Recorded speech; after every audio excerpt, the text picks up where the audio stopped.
स्वागत है आप सभी का आज के वीडियो में। आज डेट है 8 फरवरी 2024, दिन है वीरवार और आज हमारा 30 डेज ट्रेडिंग चैलेंज का 28वां दिन था। चलते हैं ऑर्डर बुक पे, देखते हैं हम लोगों ने क्या क्या ट्रेड लिए और क्या हमारा प्रॉफिट एंड लॉस रहा। दोस्तों आज हम लोगों ने एक ट्रेड लिया, सिर्फ जो नीचे के 3 ऑर्डर हैं ये कैंसिल ऑर्डर हैं। आज हमने सिर्फ एक ही ट्रेड लिया और उसमें हमारा 1:3 का टारगेट हिट हुआ है, जिसकी वजह से आज हमारा जो नेट पीएनएल रहा है वो रहा है 1515 रुपये का। दोस्तों आप देखेंगे कि 10:58 पे हम लोगों ने 21,850 का पुट ऑप्शन बाय किया था। इससे पहले ही मैं बाय करने की कोशिश कर रहा था, लेकिन क्योंकि मूवमेंट काफ़ी तेज़ हुआ जिसकी वजह से मैं जो है लो प्राइस पे बाय नहीं कर पाया था। फिर मैंने हायर प्राइस पे ही बाय किया। चलिए मैं आपको निफ्टी चार्ट पे दिखाता हूँ कि लॉजिक क्या था जिस टाइम पे मैंने एंट्री बनाई इसको बाय करने का। दोस्तों ये निफ्टी का 5 मिनट का चार्ट है। आज जब मार्केट गैप अप होने के बाद ये हल्का हल्का नीचे की तरफ आया, मैं वेट कर रहा था कि एक बार मार्केट इस हमारे सपोर्ट के पास आ जाए और सपोर्ट पे आने के बाद हम लोग देखेंगे कि यहाँ पे मार्केट किस तरीके से बिहेव करता है। अगर मार्केट इस सपोर्ट के पास आके यहाँ से थोड़ा सा रुक के ऊपर की तरफ को मूव करता है या नीचे की तरफ ब्रेकडाउन करेगा तो उस टाइम पे मुझे एंट्री करनी थी। तो आप देखेंगे कि सुबह 10 बजे से पहले तो मेरे को कोई ट्रेड करना नहीं होता है, तो 10 बजे तक तो मैंने वैसे वेट किया। उसके बाद जब ये वाली दोस्तों कैंडल बन रही थी तब उस टाइम पे एक बार प्राइस इस सपोर्ट के पास भी आया, लेकिन मुझे देखना था कि एक बार ये कैंडल क्लोज हो जाए और उसके बाद फिर मार्केट किस तरीके से बिहेव करता है। लेकिन दोस्तों हुआ क्या कि इसी कैंडल में हल्का सा मार्केट रिवर्स हुआ। तो जो ये जो जोन था, मैं यहाँ पे एक रेजिस्टेंस लैंड ऑर्डर कर दूँ, ये मॉर्निंग का हाई था तो ये इसके बीच में आ गया, बिल्कुल इस जोन के बीच से। मैं तो अब इस जोन के बीच में आने के बाद अगर मैं कोई ट्रेड लेता भी हूँ तो अब इस लेवल पे आके वो रेजिस्टेंस फेस कर सकता है, तो हमें जो हमारा 1:3 का टारगेट चाहिए होता है वो हमें मिलना मुश्किल है थोड़ा। तो इस वजह से जब वापस ये रिवर्स हो गया तो मैंने थोड़ा और वेट किया। उसके बाद ये 2 ग्रीन कैंडल बन गई तो प्राइस ये काफ़ी बीच मतलब यहाँ इस लेवल पे फिर हम लोग ने कोई ट्रेड नहीं लिया। हम लोग वेट ही कर रहे थे कि एक बार प्राइस किसी या तो अपर लेवल या लोअर लेवल के पास आ जाए। तो जब मार्केट दोबारा से इस कैंडल पे दोस्तों हमारे सपोर्ट लेवल के आसपास आया, और इस पर क्यों आया दोस्तों, आज आरबीआई की कोई पॉलिसी की भी अनाउंसमेंट वगैरह थी। तो जो पॉलिसी के अनाउंसमेंट के बाद ही ये कैंडल बना था। ये यहाँ अभी ये सपोर्ट लेवल के पास आ गया प्राइस यहाँ पे। तो दोस्तों जो ये 2 कैंडल बनी है, इन 2 कैंडल तक मैंने और वेट किया। और जब ये कैंडल बन रहा था ना, ये वाला दोस्तों, जब ये कैंडल जस्ट बन के ख़त्म ही हुआ था तो मुझे लगा कि हाँ भाई यहाँ से, क्योंकि मार्केट सुबह से ही जो है ऊपर से नीचे की तरफ डाउन ट्रेंड शो कर रहा है और इतना एक बड़ा मोमेंटम भी हुआ है, मतलब ऊपर से नीचे की तरफ ये शार्प फॉल हुआ है।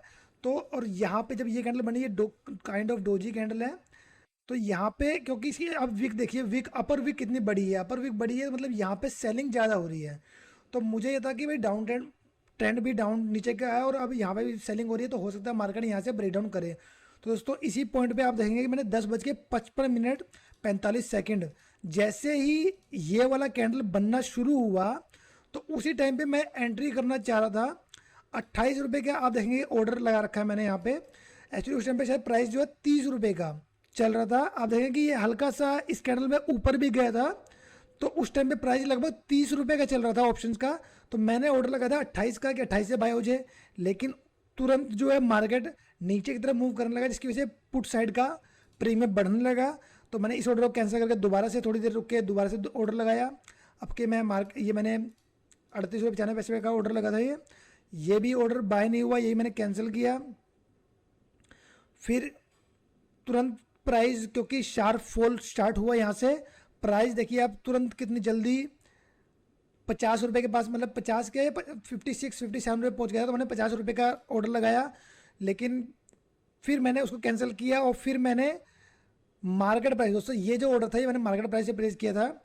जैसे ही मैंने प्लेस किया तो मेरे इतने का बाय हुआ ये, क्योंकि यहाँ पे एक शार्प फॉल था। तो इस फॉल के अंदर ही मैंने ब्रेकडाउन होने पे बाय कर लिया। अब ये लगभग 53.70 लगभग 54 का बाय हुआ।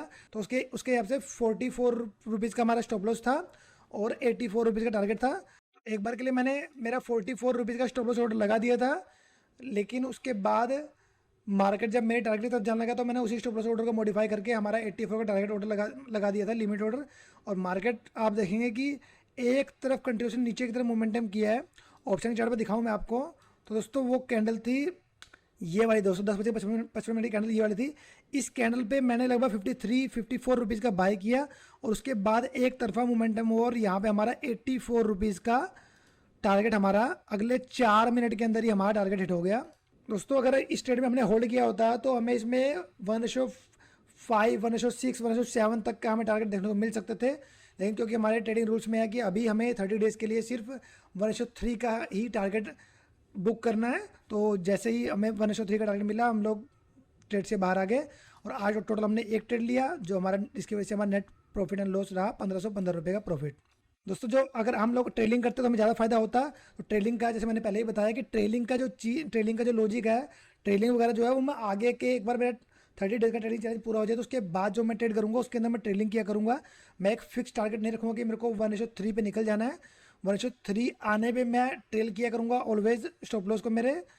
और अगर डायरेक्शनल मूव मिलता है हमें, जैसे कि आज मिला, तो उस केस में हमें 1:3, 1:4, 1:5 तक के टारगेट हमें मिल सकते हैं।